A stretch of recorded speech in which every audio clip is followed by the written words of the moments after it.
എല്ലാവർക്കും നമസ്കാരം. ഹ്യൂസ്റ്റണിലെ സ്നേഹനിധികളായ സഹോദരി സഹോദരന്മാരെ, ഈ ഒരു മാസം താങ്ക്സ് ഗിവിംഗ് മന്താണ്. അടുത്ത വ്യാഴാഴ്ച നവംബർ മാസത്തിലെ അവസാനത്തെ വ്യാഴാഴ്ച താങ്ക്സ് ഗിവിംഗ് ഡേ ആണ്. ഞാനിപ്പോൾ ഇവിടെ നിൽക്കുന്നതും ആ ഒരർത്ഥത്തിലാണ്. ഹ്യൂസ്റ്റൺ എന്ന് പറയുന്ന അമേരിക്കയിലെ മഹാരാജ്യത്തിലെ സാംസ്കാരിക നഗരം എന്നെ സംബന്ധിച്ചിടത്തോളം ഒരുപാട് നന്ദി പറയുവാനുള്ള ഒരു നഗരമാണ്. എനിക്ക് തോന്നുന്നത് എൻ്റെ ആദ്യത്തെ അമേരിക്കൻ യാത്ര ആദ്യമായിട്ട് ഞാൻ കാലുകുത്തുന്നത് ഹൂസ്റ്റണിലാണ്. ഫൊക്കാനയുടെ പരിപാടിക്ക് വേണ്ടിയിട്ടായിരുന്നു അന്ന് GK പിള്ളാരുടെ പ്രസിഡന്റ് ആയിരിക്കുന്ന സമയത്ത് കോളേറ്ററും സംഘവും എന്നെ ക്ഷണിച്ച് ഇവിടെ ഞാൻ ആദ്യമായിട്ട് വരുന്നത്. അന്ന് ഒരു ഷോ നടത്തി. അതിനുശേഷം പിന്നെ പൊന്നച്ചൻ രണ്ടാമത് എൻ്റെ ഒരു പ്രൊഫഷണൽ ഷോ ഇവിടെ ഹോസ്റ്റലിൽ ഇറങ്ങിയായിരുന്നു. ഇങ്ങനെ 2 തവണ പ്രൊഫഷണലായിട്ട് വന്നിട്ടുണ്ട്. അതിലപ്പുറം ഇതേ വേദിയിൽ തന്നെ, ഈ മലയാളി അസോസിയേഷൻ്റെ വേദിയിൽ തന്നെ മുമ്പും നിങ്ങളോട് സംസാരിക്കാനുള്ള സൗഭാഗ്യം എനിക്കുണ്ടായിരുന്നു. ഹ്യൂസ്റ്റൺ എന്ന് പറയുന്ന ഈ പ്രദേശത്തുള്ള ഒരുപാട് ആളുകൾ ഞാനുമായിട്ട് ബന്ധപ്പെട്ട പ്രസ്ഥാനത്തെ, ഡിഫറൻറ്റ് ആർട്സ് സെന്റർ എന്ന് പറയുന്ന പ്രസ്ഥാനത്തെ ഹൃദയത്തോട് ചേർത്ത് നിർത്തിയിട്ടുണ്ട്, സഹായിച്ചിട്ടുണ്ട്. അതുകൊണ്ട് തന്നെയാണ് ആ പ്രസ്ഥാനം ഇന്ന് ഉജ്ജ്വലമായിട്ട് മുന്നോട്ട് പോയിക്കൊണ്ടിരിക്കുന്നത്. ഒരു വിഭാഗം ആളുകൾ ആ പ്രസ്ഥാനത്തെ അല്ലെങ്കിൽ വ്യക്തിപരമായിട്ട് എന്നെ ആക്ഷേപിക്കാൻ വേണ്ടി ശ്രമിച്ചപ്പോൾ തളരരുത് എന്ന് പറഞ്ഞ് ചേർത്ത് നിർത്തിയ ഒരു വിഭാഗം ആളുകളുടെ സ്ഥലമാണ് ഹ്യൂസ്റ്റൺ. എന്നെ വിളിച്ചു, എന്നെ ആശ്വസിപ്പിച്ചു, തളരരുത്, മുന്നോട്ട് പോകണം എന്ന് പറഞ്ഞ ഒരു പ്രദേശമാണ് ഹ്യൂസ്റ്റൺ. അതുകൊണ്ട് തന്നെ ഇപ്പൊ ഞാൻ ഈ മൈക്കിന് മുമ്പിൽ നിൽക്കുന്ന സമയത്ത് ആദ്യം ചെയ്യുന്നത് നിങ്ങളോട് എല്ലാവർക്കും ഇരുകൈകളും കൂപ്പി എന്റെ നന്ദിയും സ്നേഹവുമാണ്. ന്യൂറംബർഗ് എന്ന് പറയുന്ന പ്രദേശത്ത് 2 സഹോദരങ്ങളുണ്ടായിരുന്നു. ഒരു കർഷകന്റെ മകനായിരുന്ന 14-15 മക്കളുണ്ടായിരുന്ന ഒരു കർഷകന് ആൽബർട്ട് ഡ്യൂറർ എന്ന് പറയുന്ന ആൽബ്രിച്ച് ഡ്യൂറർ എന്ന് പറയുന്ന 2 മക്കൾ, ആൽബർട്ട് ഡ്യൂററും ആൽബ്രിച്ച് ഡ്യൂററും. ഈ 2 മക്കൾക്കും ഏറ്റവും കൂടുതൽ ഇഷ്ടം ചിത്രകല പഠിക്കാനായിരുന്നു. പക്ഷേ വളരെ ദരിദ്രനായ ആ അച്ഛനെ സംബന്ധിച്ചിടത്തോളം അവരെ അങ്ങ് ദൂരെയുള്ള ചിത്രകല പഠന കേന്ദ്രത്തിൽ പഠിക്കാൻ വിടുക എന്ന് പറയുന്നത് അസാധ്യമായിരുന്നു. കാരണം അത് വലിയ തുക വേണ്ടി വന്നിരുന്നു. പക്ഷേ ഈ 2 പേരുടെയും ഉള്ളിലുള്ള അടങ്ങാത്ത അഭിനിവേശം, ചിത്രകലയുള്ള അഭിനിവേശം, ആ 2 പേരും ആൽബർട്ടും ആൽബ്രിച്ചും വീണ്ടും ചർച്ച ചെയ്തപ്പോൾ ഒരു തീരുമാനത്തിലെത്തുവെത്തി അവർ നടപ്പിലാക്കി. ആ തീരുമാനത്തിലായിരുന്നു ഒരാള് 4 വർഷം ഖനിയിൽ പോയിട്ട് ജോലി ചെയ്യുക. ജോലി ചെയ്ത് കഴിഞ്ഞ ശേഷം കിട്ടുന്ന പണം മറ്റൊരാൾക്ക് അയച്ചു കൊടുക്കുക. അതിനുശേഷം അയാളുടെ പഠനം തുടരുക. 4 വർഷം കഴിഞ്ഞതിന് ശേഷം ഈ ചിത്രകല പരിശീലിച്ച വ്യക്തി ഖനിയിലേക്ക് ജോലിക്ക് വേണ്ടി പോവുക. അവിടുന്ന് കിട്ടുന്ന പണം കൊണ്ട് മറ്റൊരാളെ പഠിപ്പിക്കുക. അങ്ങനെ തീരുമാനത്തിലെത്തി. അങ്ങനെ മൂത്ത മകനായിട്ടുള്ള ആൽബ്രിച്ച് ഡ്യൂറർ നേരെ ഖനിയിലേക്ക് ജോലി ചെയ്യാൻ വേണ്ടി പോയി.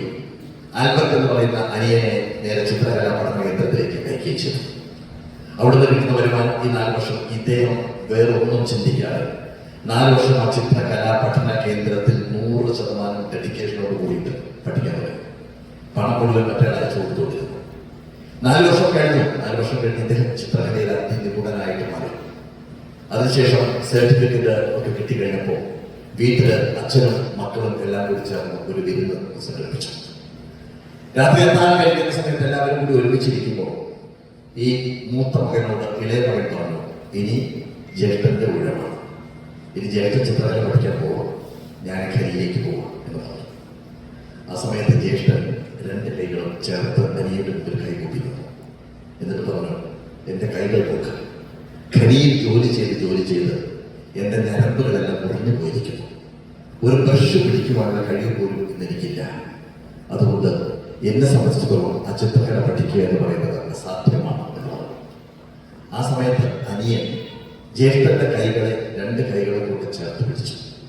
നിങ്ങളൊരു പക്ഷേ അരമനകളുടെ മുന്നിൽ ഉമ്മറത്ത് പലപ്പോഴും വരച്ചു വച്ചിരിക്കുന്ന ഒരു ചിത്രം, ഞരമ്പുകൾ ഉയർന്നു നിൽക്കുന്ന വളരെ വികൃതമായിട്ടുള്ള കൈകളോടുകൂടിയ 2 കൈകൾ കൂട്ടി നിൽക്കുന്ന ഒരു ചിത്രം കണ്ടിട്ടുണ്ടാവും. ആ ചിത്രത്തിന്റെ പേര് പ്രെയിങ് ഹാൻഡ്സ് എന്നാണ്. ആ ചിത്രം അർത്ഥമാക്കുന്നത് ഈ ഒരു കലാകാരൻ ഒരു ജ്യേഷ്ഠന് കൊടുക്കുന്ന അല്ലെങ്കിൽ ഒരു ജ്യേഷ്ഠൻ അനിയന് കൊടുക്കുന്ന സമർപ്പണത്തിന്റെ ഭാഗമായി കൈകൂട്ടി നിൽക്കുന്ന ആ ചിത്രമാണ് പിന്നീട് അനിയന്റെ ചിത്രകലയിലൂടെ ഈ ലോകം കണ്ടത്. ഞാൻ പറഞ്ഞു വരുന്നത്, രണ്ട് കൈകൾ കൂട്ടുക എന്ന് പറഞ്ഞു കഴിഞ്ഞാൽ അതിന്റെ അർത്ഥം താങ്ക്സ് ഗിവിംഗ് ആണ്. നമ്മുടെ തലച്ചോറിന്റെ ലെഫ്റ്റ് ഹെമിസ്ഫിയറും റൈറ്റ് ഹെമിസ്ഫിയറും ചേർത്ത് വെച്ചുകൊണ്ട് നിങ്ങളുടെ മുമ്പിൽ ആദ്യം തന്നെ ഞാൻ ഒരിക്കൽ കൂടി നമസ്കരിക്കുന്നു. കാരണം പല ഘട്ടങ്ങളിലും നമ്മൾ വീണു പോകുന്ന സമയത്ത് ആരാണ് നമ്മളെ ചേർത്ത് നിർത്തുന്നത്? അവരാണ് യഥാർത്ഥത്തിൽ എന്നെ സംബന്ധിച്ചിടത്തോളം ഞാൻ ജീവിതത്തിൽ കാണുന്ന ദൈവങ്ങൾ എന്ന് പറയുന്നത്. നമ്മളൊക്കെ ഭൂമിയിൽ ജീവിക്കുന്നത് എന്തിന് എന്ന് പലപ്പോഴും ചോദിക്കുന്ന ഘട്ടങ്ങൾ ഉണ്ടാവാറുണ്ട്. എന്തിനാണ് ഞാൻ ഈ ഭൂമിയിൽ വന്നത്? എന്താണ് ഞാൻ ചെയ്തുകൊണ്ടിരിക്കുന്നത്? എന്തിലേക്കാണ് ഞാൻ പോയിക്കൊണ്ടിരിക്കുന്നത്? ഇത് ഒരിക്കലെങ്കിലും ചോദിക്കാത്ത ഒരു മനുഷ്യരും ഈ ഭൂമിയിൽ ഉണ്ടാവില്ല.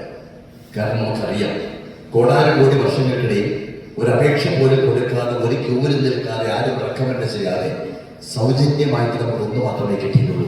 ദാറ്റ് ഈസ് അവർ ലൈഫ്, നമ്മുടെ ജീവിതം. നമ്മൾ ഒരിക്കലും ആഗ്രഹിച്ചതല്ല ഈ ഭൂമിയിൽ ജനിക്കണമെന്നുള്ളത്. നമ്മൾ ഈ ഭൂമിയിൽ ജനിച്ചു കഴിഞ്ഞാൽ മരണം വരെ ഈ ജീവിതം മുന്നോട്ട് കൊണ്ടുപോയി.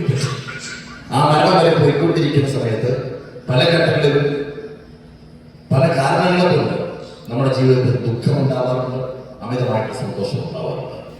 ഖലീൽ ജിബ്രാന്റെ പുസ്തകത്തിൽ പറയുന്നത് പോലെ, ഓർഫാനീസ് എന്ന് പറയുന്ന പട്ടണത്തിൽ 12 സംവത്സരക്കാലം താമസിച്ച് സ്വന്തം ഗ്രാമത്തിലേക്ക് തിരിച്ചു പോകാൻ വേണ്ടി കാത്തു നിൽക്കുന്ന അൽ മുസ്തഫ എന്ന് പറയുന്ന കഥാപാത്രം എല്ലാവരെയും ചേർത്ത് നിർത്തി, ഞാൻ പോവുകയാണ്, ഇനിയും നിങ്ങൾക്ക് എന്നോട് എന്തെങ്കിലും ചോദിക്കുവാനുണ്ടോ എന്ന് ചോദിച്ചപ്പോൾ, ജീവിതം എന്താണ് എന്ന് ഒരാൾ ചോദിച്ചപ്പോൾ ജിബ്രാന്റെ കഥാപാത്രമായിട്ട് അൽ മുസ്തഫ പറഞ്ഞത്, സുഖദുഃഖ സമ്മിശ്രമാണ് ജീവിതം. സുഖദുഃഖ സമ്മിശ്രമാണ് ജീവിതം. നീ അറിയുക, നീ ദുഃഖത്തിൽ ജീവിക്കുമ്പോൾ നിന്റെ തൊട്ടടുത്ത കട്ടിലിൽ സുഖം പുതച്ചുകൂടി കിടക്കുന്നുണ്ട്. അതിനെ നീ കാണാത്തത് കൊണ്ടാണ് ആ സുഖം നിന്നെ വന്ന് ആശ്ലേഷിക്കാം. നീ സുഖത്തിൽ ജീവിക്കുമ്പോൾ അറിയുക, ഒരിക്കലും സുഖം ശാശ്വതമല്ല. നിന്റെ തൊട്ടപ്പുറത്ത് ദുഃഖം പുതച്ചുകൂടി കിടക്കുന്നുണ്ട്. നാളെ അത് നിന്നെ തിരഞ്ഞു വരാതിരിക്കുകയില്ല എന്ന് പറഞ്ഞത് അൽ മുസ്തഫ എന്ന് പറയുന്ന കഥാപാത്രം കൊണ്ട് ജിബ്രാൻ പറയിപ്പിച്ചതാണ്. അപ്പോ ജീവിതത്തിന്റെ ചില ഘട്ടങ്ങളിൽ എന്താണ് ജീവിതത്തിന്റെ അർത്ഥം എന്ന് നമ്മൾ സ്വയം നമ്മളോട് തന്നെ ചോദിക്കാത്ത ഒരു മനുഷ്യനും ഈ ഭൂമിയിൽ ഉണ്ടാവില്ല. എന്നെ സംബന്ധിച്ചിടത്തോളം 45 വർഷം മാജിക്കിന്റെ മേടയിലായിരുന്നു. മാജിക്കിന്റെ മേടയിൽ എന്ന് പറയുമ്പോൾ 7ാമത്തെ വയസ്സിൽ മാജിക് പഠിക്കുവാൻ തുടങ്ങി. 10ാമത്തെ വയസ്സിൽ ആദ്യത്തെ വേദിയിൽ മാജിക് അവതരിപ്പിച്ച്, അതിനുശേഷം അച്ഛൻ മാജിക് വേണ്ട എന്ന്, മാജിക് ഉപേക്ഷിക്കണമെന്ന് പറഞ്ഞ് നിർബന്ധമായി ബാംഗ്ലൂരിന്റെ LLB കോഴ്സിന് വേണ്ടി കൊണ്ടുചേർത്ത് ആ LLB പഠനം വലിച്ചെറിഞ്ഞ് മാർക്ക് ലിസ്റ്റ് പോലും തിരിച്ചു വാങ്ങാതെ നാട്ടിലേക്ക് മടങ്ങി. എന്റെ ഗ്രാമത്തിലെ കവളമക്കട്ട എന്ന് പറയുന്ന ഗ്രാമത്തിലെ അച്ഛനെ ധിക്കരിച്ച പെമ്മാടിക്കുട്ടി എന്ന ചീത്തപ്പേരുണ്ടായി. ഒരു ഷോ കിട്ടാൻ വേണ്ടി കോട്ടയത്തും തിരുവനന്തപുരത്തും പെട്ടിയും നോക്കി അലഞ്ഞു നടന്നൊരു കാലം ഉണ്ടായിരുന്നു എനിക്ക്. എന്തെങ്കിലും നടന്നാൽ മതി, ഒരു ഷോ നടത്താൻ അവസരം തരൂ എന്ന് പറഞ്ഞ് ഫൈനാൻസ് സൊസൈറ്റികളുടെ പ്രസിഡന്റുമാരെയും സെക്രട്ടറിമാരെയും കണ്ട് അലഞ്ഞു നടന്നൊരു കാലം ഉണ്ടായിരുന്നു. ഒറ്റ സ്വപ്നം മാത്രമേ ഉണ്ടായിരുന്നുള്ളൂ, നാളെ ഞാനൊരു ജാഗ്രതക്കാരനാവും, എന്റെ മുമ്പിൽ കാണികളിരുന്ന് കയ്യടിക്കുന്ന ഒരു ദിവസം ഉണ്ടാവും എന്ന് സ്വപ്നം കണ്ട് കഠിനാധ്വാനം ചെയ്തു. ഒരുപാട് കഠിനാധ്വാനം ചെയ്തു. ആ കാലഘട്ടത്തിൽ പിന്നീട് മാജിക് രംഗത്ത് ഉയർന്നു. ധാരാളം ഷോസായി, പല രാജ്യങ്ങളിലേക്ക് പോകാൻ അവസരങ്ങളുണ്ടായി, വലിയൊരു ട്രൂപ്പ് ഉണ്ടായി. ആ ട്രൂപ്പുമായിട്ട് യാത്ര തുടങ്ങി. അപ്പോഴൊക്കെ ഞാൻ ചിന്തിച്ചു, ലോകത്തിലെ ഏറ്റവും വലിയ മജീഷ്യനാണ്. ഈ ഹരിയനാണ് എന്നെ ആദ്യമായിട്ട് ഡേവിഡ് കോപ്പർഫീൽഡിന്റെ ഷോ കാണുവാൻ വേണ്ടിയിട്ട് ലാസ് വേഗസിലേക്ക് കൊണ്ടുപോയത്. എന്റെ സ്വപ്നമായിരുന്നു ആ ലാസ് വേഗാസിൽ പോയി ഡേവിഡ് കോപ്പർഫീൽഡിന്റെ ഷോ കണ്ടപ്പോൾ എനിക്ക് ആഗ്രഹം ഉണ്ടായി, ലാസ് വേഗാസിൽ ഷോ നടത്തണമെന്ന് സ്വപ്നം ഉണ്ടായിരുന്നു. ഇന്ത്യൻ മാജിക്കിന്റെ തനത് രീതികൾ ചേർത്ത് വെച്ചുകൊണ്ട് ലാസ് വേഗാസിലെ ഏതെങ്കിലും തിയേറ്ററുകളിൽ ഒരു സ്ഥിരം ഷോ ചെയ്യുന്ന ഒരു ഘട്ടം ഉണ്ടാവണമെന്ന് സ്വപ്നം കണ്ട് അതിന് വേണ്ടി കഠിനാധ്വാനം ചെയ്യാൻ പോയി. 45 വർഷം മാജിക്കിന്റെ ലോകത്ത് മാത്രം. പക്ഷേ 2016 അപ്രതീക്ഷിതമായി എന്നെ ഗവൺമെന്റ് സംഘടിപ്പിച്ച പരിപാടിയിലേക്ക്, കാസർഗോഡിന്റെ മണ്ണിലുള്ള എൻഡോസൾഫാൻ വിക്ടിംസ് ആയിട്ടുള്ള 35 വർഷങ്ങൾക്ക് മുമ്പ് പറങ്കിമാവിൻ തോട്ടത്തിൽ ആരോ കളിച്ച വിഷപദാർത്ഥത്തിന്റെ ബാക്കി പത്രമായിട്ട് ഇന്നും തകർന്നു പോയിക്കൊണ്ടിരിക്കുന്ന എത്രയോ കുടുംബങ്ങളുടെ ഭാഗമായി ആ കുടുംബങ്ങളെ സഹായിക്കാനായി ഗവൺമെന്റ് സംഘടിപ്പിച്ച ഒരു പരിപാടിക്ക് വേണ്ടി ക്ഷണിച്ചു. ടൗൺ ഹാളിലാണ് പരിപാടി. ടൗൺ ഹാളിൽ കർട്ടൻ വീണ് കിടക്കുന്നു. ആരാണ് മുമ്പിലിരിക്കുന്നത് എന്ന് എനിക്കറിയില്ലായിരുന്നു. സ്റ്റേജിൽ തലപ്പാവ് വെച്ച് പട്ടുകുപ്പായമിട്ട് മുഖത്ത് ചായം തേച്ച് ഞാൻ സ്റ്റേജിൽ ഒരുങ്ങി നിന്നു. കർട്ടൻ ഉയർന്നു.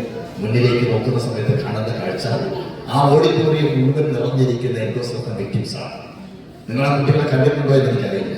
വലിയ തലയുള്ള, കണ്ണ് കാണാത്ത, കാത് കേൾക്കാത്ത, പ്രായം കുട്ടികളെ വിളിക്കുന്ന സമയത്ത് 10-35 വയസ്സായിട്ടുള്ള ഒരു തലമുറയുടെ ലോകത്താണ് ഞാൻ ഷോ നടത്തുന്നത്. ആദ്യമായിട്ട് ഞാൻ തന്നെ എന്നോട് ചോദിച്ചു, ആരുടെ മുമ്പിലാണ് നീ പത്രാസ് കളിക്കുന്നത്? ഈ തൊപ്പിയും തലപ്പാവൊക്കെ ആർക്ക് വേണ്ടിയാണ് തലയിൽ വെച്ചിരിക്കുന്നത് എന്ന് സ്വയം എന്നോട് ഞാൻ ചോദിച്ചു. പരിപാടി കഴിഞ്ഞു, ഞങ്ങൾക്ക് ഭക്ഷണം വന്നു, കഴിച്ചുകൊണ്ടിരിക്കുന്നു. ഞാൻ നോക്കുന്ന സമയത്ത് ഒരു 18 വയസ്സ് പ്രായമുള്ള തടിയുള്ളൊരു മകനെ ചേർത്ത് പിടിച്ചിരിക്കുന്ന ഓഡിറ്റോറിയത്തിൽ ബാക്കിലുണ്ട്. അവരുടെ കയ്യിൽ ഭക്ഷണമുണ്ട്. ആ മകനാണെങ്കിൽ വിശക്കുന്നു എന്ന് പറയുന്ന കാര്യങ്ങൾ കൊടുക്കുന്നില്ല. ഞാൻ അവിടെ ചെന്ന് ചോദിച്ചു, നിങ്ങൾ ഭക്ഷണം കൊടുക്കാത്തെന്ന് ചോദിച്ചു. ഇയാൾക്ക് കരച്ചിലാണ്. പിന്നെ അമ്മ പറഞ്ഞു, സാറേ ഞാൻ എൻ്റെ വായിലിട്ട് ചവച്ച് പുറത്തെടുത്തോണ്ട് വായി വെച്ചൊരു കഴിക്കുള്ളൂ സാറേ, പിന്നെ ചവയ്ക്കാനാണ് കൂടെ സാറേ. ഇയാളെ കൂട്ടത്തിൽ നിന്നുകൊണ്ട് ഇങ്ങനെ ഞാനത് ചെയ്യും, ഞാൻ വീട്ടിൽ പോയി കൊടുത്തോളാം സാറേ. എൻ്റെ ജീവിതത്തിൽ ആദ്യമായിട്ടാണ് അത്തരം ഒരു വാക്ക് ഞാൻ കേൾക്കുന്നത്, ചവയ്ക്കാൻ നടന്നു കൂട്ടാൻ എന്ന് പറയുന്ന ഒരു വാക്ക്. പിന്നീട് അമ്മ പറഞ്ഞ ഒരുപാട് യാഥാർത്ഥ്യങ്ങൾ. അപ്പോൾ ജീവിതത്തിന് പട്ടുകുപ്പായമല്ല, തലപ്പാവല്ല, മുഖത്ത് ചെയ്തിരിക്കുന്ന ചായയല്ല, ചായം പുരട്ടാത്ത ജീവിതത്തിന്റെ പച്ചയായ യാഥാർത്ഥ്യങ്ങൾ കൊണ്ട് നടക്കുന്ന ഒരുപാട് മനുഷ്യരുണ്ട് എന്നുള്ളത് അന്നാണ് ഞാൻ ആദ്യമായിട്ട് തിരിച്ചറിയുന്നത്. പിന്നെ ഞാൻ വിചാരിച്ചു, ഈ കുട്ടികളെ കുറച്ച് മാജിക് പഠിപ്പിക്കണം. എന്നും കരഞ്ഞിരിക്കുന്ന ഈ അമ്മമാരുടെ മുഖത്തൊരു ചിരി വളർത്താണല്ലോ എന്ന് വിചാരിച്ചു. വെറുതെ ശൈലജ ടീച്ചറോട് പറഞ്ഞ കുട്ടികളെ കുറച്ച് മാജിക് പഠിപ്പിക്കട്ടെ. ടീച്ചർ എന്തുകൊണ്ടാണെന്നറിയില്ല, എന്നിലുള്ള വിശ്വാസം കൊണ്ട് 23 കുട്ടികളെ സംസ്ഥാന ഗവൺമെന്റിന്റെ നേതൃത്വത്തിൽ കേരള സോഷ്യൽ സെക്യൂരിറ്റി മിഷൻ വഴി എന്നെ ഏൽപ്പിച്ചു. ഇന്ന് ഞാൻ നേരത്തെ പറഞ്ഞ ഈ അവാർഡുകളൊന്നുമല്ല എന്നെ സംബന്ധിച്ചിടത്തോളം എൻ്റെ ജീവിതത്തിൽ കിട്ടിയ ഏറ്റവും വലിയ അവാർഡ് എന്ന് പറയുന്നത് 2017 അന്ന് ഞാൻ പഠിപ്പിച്ച കുട്ടികൾ മാജിക് പ്ലാനറ്റ് എന്ന് പറയുന്ന പ്രദേശത്ത് അവർക്ക് വേണ്ടി ഒരു തിയേറ്റർ ഉണ്ടാക്കി, എംതോർ എന്ന് പറയുന്ന ഒരു തിയേറ്റർ ഉണ്ടാക്കി. അതിൽ ചില കുട്ടികളെങ്കിലും ഇന്ന് അവിടെ പെർഫോമേഴ്സായിട്ട് എല്ലാ മാസവും ശമ്പളം മേടിച്ച് പെർഫോം ചെയ്യുന്ന മക്കളായിട്ട് മാറ്റാൻ സാധിച്ചു എന്ന് പറയുന്നതാണ് എന്നെ സംബന്ധിച്ചിടത്തോളം. ആ കുട്ടികൾക്ക് വന്ന മാറ്റം, അവരുടെ IQ ലെവലിൽ വന്ന മാറ്റം ഞാൻ പറഞ്ഞതല്ല. ചൈൽഡ് ഡെവലപ്മെന്റ് സെന്ററും ഐക്കോൺസ് 2 ഗവൺമെന്റ് ഏജൻസികളാണ്. അവർ നടത്തിയ ഒരു അസസ്മെന്റ് റിപ്പോർട്ടിന്റെ അടിസ്ഥാനത്തിൽ മനസ്സിലാക്കാൻ സാധിച്ചു അവരുടെ വന്ന മാറ്റം. അപ്പോൾ തോന്നി ഇതിനകത്ത് എന്തൊക്കെയോ ചെയ്യാനുണ്ട് തോന്നി. ഡിഫറെന്റ് ആർട്സ് സെന്റർ എന്ന് പറയുന്ന ഒരു പ്രസ്ഥാനം ഉണ്ടാക്കി. ആ ഡിഫറെന്റ് ആർട്സ് സെന്റർ എന്ന് പറയുന്ന പ്രസ്ഥാനം ഉണ്ടാക്കാൻ വേണ്ടിയാണ് പലപ്പോഴും ഞാൻ പോസ്റ്റ്മെന്റ് വന്നിട്ടുള്ളത്. ഒക്കെ ഒരുപാട് എന്നെ സഹായിച്ചിട്ടുണ്ട്. ആ സഹായത്തിന്റെ തുടർച്ചയായിട്ട് ഡിഫറെന്റ് ആർട്സ് സെന്റർ അവിടെയുണ്ട്. പക്ഷേ അഭിമാനത്തോടുകൂടി ഞാനിന്ന് പറയുന്നു, 200-ലധികം മക്കളും മാതാപിതാക്കളും ചിരിച്ച് സന്തോഷമായിട്ട് സെൽഫ് സഫീഷ്യന്റ് ആയിട്ട് ഇന്ന് അവിടെ പ്രവർത്തിച്ചുകൊണ്ടിരിക്കുന്നുണ്ട്. ആ മക്കൾ എല്ലാ മാസവും നമ്മൾ കൊടുക്കുന്ന സ്റ്റൈപ്പൻഡ് അവർ പ്രതീക്ഷിച്ചിരിക്കുന്നത് എല്ലാ മാസവും 1-ാം തീയതി എല്ലാ മക്കളുടെയും ബാങ്ക് അക്കൗണ്ടിലേക്ക് സ്റ്റൈപ്പൻഡ് കൊടുക്കുന്നുണ്ട്.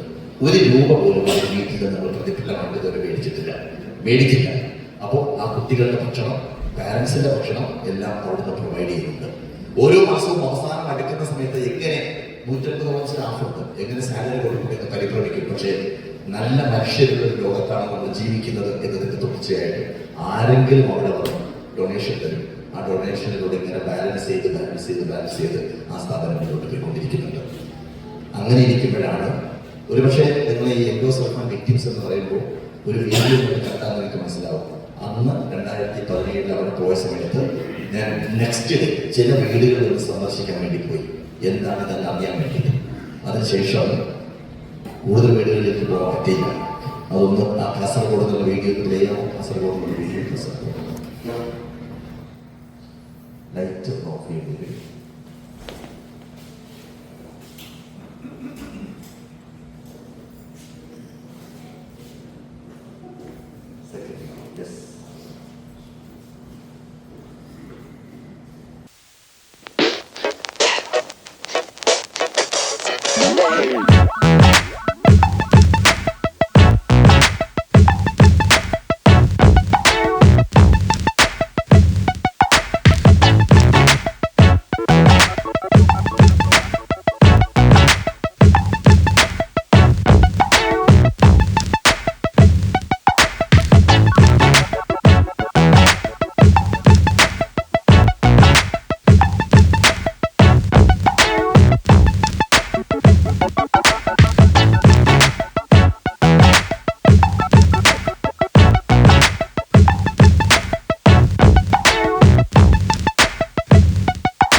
10,000-കണക്കിന് കുട്ടികളുടെ പ്രദേശമാണ് കാസർഗോഡ്. കാസർഗോഡ് നമ്മുടെ ആരൊക്കെ ഉണ്ടെന്നൊക്കെ അറിയാം. ഇപ്പോൾ നമ്മൾ തിരുവനന്തപുരത്ത് ഈ ഡിഫറൻറ്റ് ആർട്സ് സെൻറ്റർ ഇങ്ങനെ നടത്തിക്കൊണ്ടിരിക്കുന്ന സമയത്ത് ഒരു ദിവസം അവിടെ LK ലൂക്ക എന്ന് പറയുന്ന ഒരു പ്രൊഫസർ, അദ്ദേഹം ഹിന്ദി പ്രൊഫസറാണ്. അദ്ദേഹം കോട്ടയത്തുള്ള വിവിധ കോളേജുകളിൽ പ്രവർത്തിച്ച ആളാണ്. ന്യൂയോർക്കിലായിരുന്നു അദ്ദേഹം. ന്യൂയോർക്കിൽ നിന്ന് റിട്ടയർ ചെയ്തതിനു ശേഷം നാട്ടിലേക്ക് വന്നു. അങ്ങനെ അദ്ദേഹം ഒരു ദിവസം ഈ TC കാണാൻ വേണ്ടി വന്നതിന് ശേഷം നെക്സ്റ്റ് ഡേ എന്നെ വിളിച്ചിട്ട് പറഞ്ഞു, സാറിൻ്റെ മനസ്സ് മാറിയിട്ട് കാസർഗോഡ് വെച്ചിട്ടാണല്ലോ, അങ്ങനെയാണെങ്കിൽ കാസർഗോഡ് ഈ കുട്ടികൾക്ക് വേണ്ടിയിട്ട് ഒരു സംരംഭം തുടങ്ങണമെങ്കിൽ ഞാൻ സ്ഥലം മേടിച്ചു തരാമെന്ന് പറഞ്ഞു. അപ്പോൾ ഈ ഡിഫറൻറ്റ് ആർട്സ് സെൻ്റർ എന്ന് പറഞ്ഞൊരു ചാരിറ്റബിൾ സൊസൈറ്റിയാണ്. ജിജി തോമസനാണ് എൻ്റെ ചെയർമാൻ, നമ്മുടെ പഴയ ഫോർമർ ചീഫ് സെക്രട്ടറി. അടൂർ സാറാണ് നമ്മുടെ പേര്. ഒരു ഡയറക്ടർ ബോർഡാണ് നയിക്കുന്നത്. അതുകൊണ്ട് തന്നെ അതിലേക്ക് എവിടുന്ന് ഫണ്ട് വരുന്നു എന്നുള്ളത് കൃത്യമായിട്ട് അന്വേഷിക്കും. കാരണം അതിനകത്ത് FCRA ഉണ്ട്. ഇപ്പോൾ 3 മാസം ഒരിക്കലും നമ്മൾ അതിൻ്റെ പ്രോജക്റ്റ് റിപ്പോർട്ട് കൊടുക്കണം, ഗവൺമെൻറ്റിലേക്ക് കൊടുക്കണം. അതുകൊണ്ട് ഇറ്റ്സ് വെരി സ്ട്രിക്റ്റ്. അതുകൊണ്ട് തന്നെ ഈ ആരാണെന്ന് അന്വേഷിക്കാൻ വേണ്ടി പോയി. യുവൺ ബിലീവ് അദ്ദേഹം ഒരു ഒറ്റ മുറിയുള്ള ഒരു വീടിനകത്ത് ഒരു കട്ടിൽ മാത്രമുണ്ട്, വേറെ ഒന്നുമില്ല, അങ്ങനെ ജീവിക്കുന്ന ഒരാളാണ്. അദ്ദേഹം ഒരുപാട് ആളുകളെ സഹായിക്കുന്ന ഒരാളാണ്. ഞങ്ങൾ രണ്ടുപേരും കൂടി കാസർഗോഡ് പോയിട്ട് സ്ഥലം കണ്ടു. മടിക്കൈ എന്ന് പറയുന്ന സ്ഥലത്ത് കാഞ്ഞങ്ങാടിൻ്റെ അടുത്ത് ഒരു സ്ഥലം കണ്ടു, 20 ഏക്കർ ലാൻഡ്. ആ മനുഷ്യൻ 20 ഏക്കർ ലാൻഡ് നമ്മുടെ ചാരിറ്റബിൾ സൊസൈറ്റിയുടെ പേരിൽ മേടിച്ചു തന്നു. ഗവൺമെൻറ് രജിസ്ട്രേഷൻ എല്ലാം ഒഴിവാക്കി തന്നു. അങ്ങനെ അദ്ദേഹം കുറച്ച് പോത്തുകളൊക്കെ മേടിച്ച് അവിടെ അതിനെ മേച്ച് നടക്കാൻ പറയും. എന്നിട്ട് പറഞ്ഞു അദ്ദേഹം ഇതിൻ്റെ പണിയെല്ലാം തീരുന്ന സാധനത്തിൻ്റെ മേലേക്ക് ഒരു മുറി ഉണ്ടാക്കി തരണം. അതിൻ്റെ ജനറലുകൾക്കിടയിലൂടെ കുട്ടികൾ ഇങ്ങനെ വരുന്നതും പോകുന്നത് കാണാനുള്ളതാണ് എൻ്റെ സന്തോഷം എന്ന് പറഞ്ഞു. അൺഫോർച്ചുനേറ്റ്ലി അദ്ദേഹത്തിന് ഒരു തലചുറ്റൽ വന്നു. ബ്രെയിൻ ട്യൂമറാണ് പേര്. അധികം വൈകാതെ അദ്ദേഹം ഈ വീട്ടിൽ പോകുന്നതിന് മുമ്പ് അപ്പോൾ അന്ന് ഇഷ്യൂ നടക്കുന്ന സമയമാണ്. കാരണം അന്ന് ഞങ്ങളിത് അനൗൺസ് ചെയ്ത് കഴിഞ്ഞപ്പോഴാണ് ആ ഒരു പ്രോജക്റ്റ് അവിടെ വരാതിരിക്കാൻ വേണ്ടിയിട്ടുള്ള സോഷ്യൽ മീഡിയയുടെ ശക്തമായിട്ടുള്ള ആക്രമണം നമ്മുടെ സ്ഥാപനത്തിൽ വരുന്നത്. അപ്പോൾ ഈ വ്യക്തി പോകുന്നതിന് മുമ്പ് പറഞ്ഞു, എന്തൊക്കെ എതിർപ്പുകൾ ഉണ്ടായിക്കഴിഞ്ഞാൽ ഇത് ചെയ്യണം എന്ന് പറഞ്ഞു. അങ്ങനെ ഒരു വലിയ സംരംഭം നമ്മൾ ഏറ്റെടുത്തിരിക്കുകയാണ്.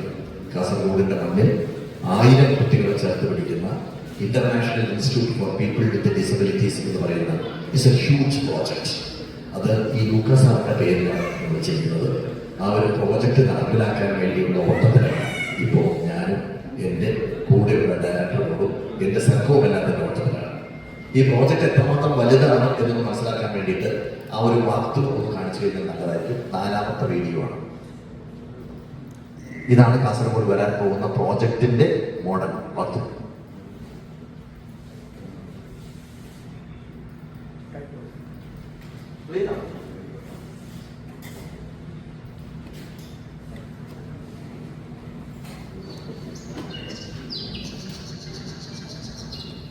International Institute for People with Disabilities, IIPD, Kasaragod, an expansion of different art center, DAC, Thiruvananthapuram to provide world-class facilities for training and empowerment of individuals with special needs and thereby enable them to lead an independent life. Inspired by the successful impact of DAC model, unique creative platforms for art training and performance opportunities for the talents with special needs, while preserving the rich heritage values of the region.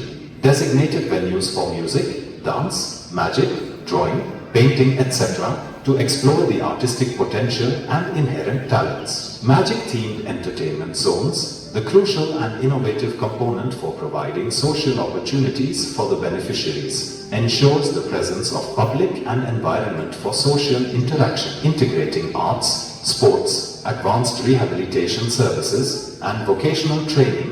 The Institute targets to enable individuals with disabilities to reach their full potential and lead fulfilling lives. IIPD boasts a world-class sports center with state-of-the-art indoor and outdoor facilities to identify, train, and empower persons with disabilities to compete at the international platforms like Paralympics, Special Olympics, etc., unlocking their full potential. Within this holistic ecosystem, emerging interventions like animal-assisted therapies, modern sensory units, etc. are also incorporated. Spanning across 20 acres of land, IIPD is distinguished by its innovative integration of multidisciplinary approaches, envisioned as a first-of-its-kind center in the world for people with disabilities.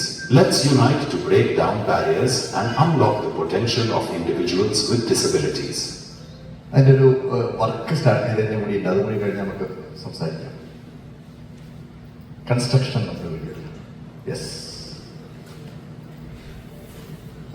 Shri Gopinath ഗുരുനാഥിന്റെ നേതൃത്വത്തിലുള്ള ഭിന്നശേഷിക്കാർക്ക് ബഹുവിധ പരിശീലനങ്ങൾ ലഭ്യമാക്കുന്നതിനായി ആരംഭിക്കുന്ന international institute for people with ഡിസബിലിറ്റീസിന്റെ നിർമ്മാണോദ്ഘാടനം ഔപചാരികമായി നിർവഹിക്കുകയാണ് അറിയിക്കുന്നത്. എനിക്ക് എസ്പെഷ്യലി എന്റെ അനിയനെപ്പോലെ ഞാൻ ഇഷ്ടപ്പെടുന്ന ഗോപിയെ കുറിച്ച് രണ്ട് വാക്ക് പറയാതിരിക്കാൻ പറ്റില്ല. ലോക നന്മയ്ക്ക് വേണ്ടി എടുക്കുന്ന എല്ലാ സ്റ്റെപ്പും നന്നായി തന്നെ നടക്കുമെന്ന് ഞാൻ പ്രാർത്ഥിക്കുന്നു. തീർച്ചയായിട്ടും ഇനി ഒത്തിരി നല്ല ആൾക്കാർ വന്ന് ഈ പ്രോജക്ട് പൂർത്തീകരിക്കാനുള്ള എല്ലാ സൗകര്യങ്ങളും പാലക്കി തരുമെന്ന് ഞാൻ പ്രതീക്ഷിക്കുന്നു. ലോകത്തിന്റെ മുമ്പിൽ നമ്മുടെ നാട് അവതരിപ്പിക്കുന്ന ഏറ്റവും ഗംഭീരമായിട്ട്, ഏറ്റവും അനുകമ്പമുള്ളതായിട്ടുള്ള, ഏറ്റവും സ്നേഹമുള്ളതായിട്ടുള്ള ഒരു പ്രസ്ഥാനമാണ്. കാസർഗോഡ് എൻഡോസൾഫാൻ ദുരിതബാധിതരായ കുട്ടികളുടെ കഥകളൊക്കെ നമ്മൾ പേപ്പറിലൂടെ ദൃശ്യമാധ്യമങ്ങളിലൂടെ വായിച്ചും കേട്ടും കണ്ടും ഒക്കെ അറിഞ്ഞിട്ടുണ്ട്. അവർക്ക് വേണ്ടി അവരെ കൂടി ഉൾക്കൊള്ളിച്ചുകൊണ്ട് ചെയ്യുന്ന ഈ പദ്ധതി പൂർത്തിയാകുമ്പോൾ വാസ്തവത്തിൽ പ്രിയപ്പെട്ടവരെ നമുക്കൊക്കെ അഭിമാനത്തോടെ സന്തോഷത്തോടെ നമ്മുടെ ജീവിത സഫലമായി എന്ന് പറയാൻ കഴിയും. അങ്ങനെ ജീവിതം കാര്യമാണ്.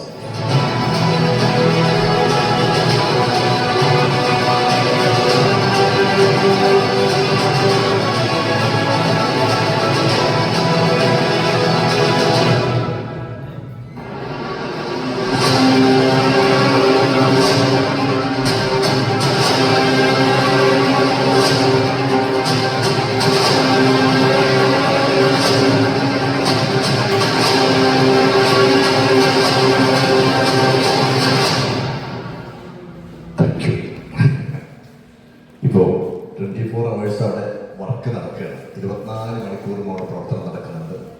ഉരാനഗർ സൊസൈറ്റിയാണ് അതിൻ്റെ പ്രോജക്റ്റ് കോൺട്രാക്ട് ഏറ്റെടുത്തിരിക്കുന്നത്. കഴിഞ്ഞ ഫെബ്രുവരി 23-നായിരുന്നു മുഖ്യമന്ത്രി നടക്കലേണ്ടത്. നമ്മൾ ആഗ്രഹിക്കുന്നത് 2026 ഒരു വർഷം പൂർത്തിയാകുന്ന സമയത്ത് ഫെബ്രുവരി 23 ഫസ്റ്റ് ഫേസ് കംപ്ലീറ്റ് ചെയ്യണമെന്നതാണ്. അതിൻ്റെ ഒരു ഓട്ടത്തിലാണ് 2027 മെയ് 20-ാം തീയതി, നവംബർ 20-ാം തീയതി, 1000 ദിവസങ്ങൾ പൂർത്തിയാവുന്ന ദിവസം നമുക്കത് കംപ്ലീറ്റ് പ്രോജക്റ്റ് ലോകത്തിന് സമർപ്പിക്കണം എന്നൊരൊറ്റ ലക്ഷ്യം മാത്രമാണ് എൻ്റെ മനസ്സിലുള്ളത്.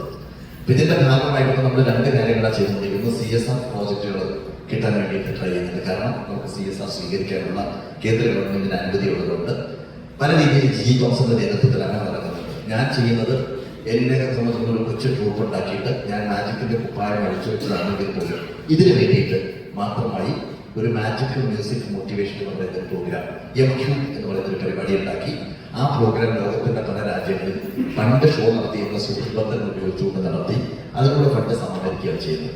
പിന്നെ നമ്മൾ ഓസ്ട്രേലിയയിൽ നടത്തി, ഇംഗ്ലണ്ട് നടത്തി, സ്കോട്ട്ലൻഡ് നടത്തി, അയർലൻഡ് നടത്തി, ഖത്തറിൽ നടത്തി, ദുബൈയിൽ നടത്തി. അപ്പോൾ ആ രീതിയിൽ പ്രോഗ്രാം പല പ്രദേശങ്ങളിൽ നടത്തി കിട്ടാവുന്ന സഹായം ഒരുപാട് ആളുകൾ നല്ല മനുഷ്യരുണ്ട്. ആ മനുഷ്യർക്ക് സഹായിക്കുന്നുണ്ട്. ആ സഹായത്തോടുകൂടി മുന്നോട്ട് പോയിക്കൊണ്ടിരിക്കുകയാണ്. അതിന്റെ ഭാഗമായിട്ടാണ് ഞാൻ കോളേജിനോട് വിളിച്ച് പറഞ്ഞു നമുക്ക് പ്രോഗ്രാം നടത്തണമെന്ന് പറഞ്ഞു. അതിന്റെ അടിസ്ഥാനത്തിൽ ഇവിടെ US ഞാൻ ഒരു പ്രോഗ്രാമായിട്ട് വരാൻ ആഗ്രഹിച്ചുകൊണ്ടാണ് ഇത്തവണ എല്ലാവരെയും ഒന്ന് കാണാം എന്ന് വിചാരിച്ചു വന്നത്. ദാറ്റ് മീൻസ് അടുത്ത മെയ് മാസത്തിൽ മെയ് 15 മുതൽ ജൂൺ 15 വരെ 1 മന്ത് അമേരിക്കയിലെ പല പ്രദേശങ്ങളിൽ ഈ ഷോ നടത്തി 3 മണിക്കൂറിന്റെ ഒരു പ്രോഗ്രാമാണ്. നല്ല ഒരു എന്റർടൈൻമെന്റ് പ്രോഗ്രാമാണ്. 6 പേരാണ് നമ്മൾ യാത്ര ചെയ്യുന്നത്. പേഴ്സണലായിട്ട് ഞങ്ങൾ ആരും പൈസ മേടിക്കുന്നില്ല. നേരെ മറിച്ച് കിട്ടുന്നത് മുഴുവൻ എന്താണോ അത് മുഴുവൻ ഈ ഒരു പ്രോഗ്രാമിലേക്ക് മാറ്റി വെച്ചുകൊണ്ട് മുന്നോട്ട് പോകാനാണ് ആഗ്രഹിക്കുന്നത്. അപ്പോൾ അതിന്റെ ഭാഗമായി വിസാഖാക്കളുടെ കാര്യങ്ങളെല്ലാം ഓക്കെ ആണെങ്കിൽ മെയ്യിൽ നമ്മുടെ ഷോ ആയിട്ടുള്ള വരും. വരുന്ന സമയത്ത് നമുക്ക് നേരിട്ട് കാണാം. അപ്പോൾ നേരത്തെ ആരോ ഇന്റർവ്യൂ എടുത്ത സമയത്ത് പറഞ്ഞു ഞങ്ങളുടെ കുട്ടികളൊന്നും നിങ്ങളുടെ മാജിക് കണ്ടിട്ടില്ല എന്ന് പറഞ്ഞു. അപ്പോൾ നമ്മുടെ കുട്ടികൾക്കൊക്കെ മാജിക് കാണാനുള്ള അവസരത്തിന്റെ ഭാഗമായിട്ട് വീണ്ടും ആ മാജിക്കിന്റെ കുപ്പായത്തുകൊണ്ട് ജാലകത്തെ കാണിക്കാൻ പോവുകയാണ്. ആ മാജിക് ഷോയിൽ മ്യൂസിക് എല്ലാം ചേർന്ന ഒരു 3 മണിക്കൂർ ദൈർഘ്യമുള്ള പ്യൂർ എന്റർടൈൻമെന്റ്, അതേസമയം മിഷൻ ചേർത്ത് വെച്ചുകൊണ്ടുള്ള പരിപാടി ഓഡിയൻസിനെ കാണാനുള്ള സൗഭാഗ്യമുണ്ടാകും. ഇതാണ് ഇപ്പോഴത്തെ ഈ യാത്രയുടെ ലക്ഷ്യം. സോ ഇനി വേറെന്തെങ്കിലും എന്നോട് ചോദിക്കാനെന്തെങ്കിലും പറയാം. ഞാൻ വിഷയം ഇതിൽ മാത്രം ഓതി നിൽക്കുന്നതിന്റെ പേരിൽ ക്ഷമിക്കുക. കാരണം മനസ്സിലാത്ത മാത്രമാണുള്ളത്. ഓരോ ദിവസവും രാവിലെ എണീറ്റ് കഴിഞ്ഞാൽ ഈ വാസ്തുവാണ് കാണുന്നത്. എല്ലാ ദിവസവും കാണുന്നത്. കാരണം പൗലോപ്പോല പറഞ്ഞിട്ടുണ്ടല്ലോ, നിങ്ങളൊരു കാര്യം ആത്മാർത്ഥമായിട്ട് ആഗ്രഹിച്ചു കഴിഞ്ഞാൽ ആ കാര്യം നേടിയെടുക്കുന്നതിന് വേണ്ടി പ്രപഞ്ചം മുഴുവൻ നിങ്ങളുടെ കൂടെ ഉണ്ടാവുമെന്നുള്ളത്. അതുകൊണ്ട് എന്റെ മനസ്സിനെ തന്നെ സ്വയം പ്രാപ്തനാക്കാൻ വേണ്ടിയിട്ട് എല്ലാ ദിവസവും ഞാൻ വീഡിയോ കണ്ടുകൊണ്ടാണ് ഉണരുന്നത്. അതുകൊണ്ട് എന്താണ് ചോദിക്കാനുള്ളത് ചോദിച്ചു കഴിഞ്ഞതിന് ശേഷം നമുക്ക് ആ ചോദ്യങ്ങളും ഉത്തരങ്ങളുമായിട്ട് സംസാരിക്കുന്നതായിട്ട് നല്ലത്. പ്ലീസ്.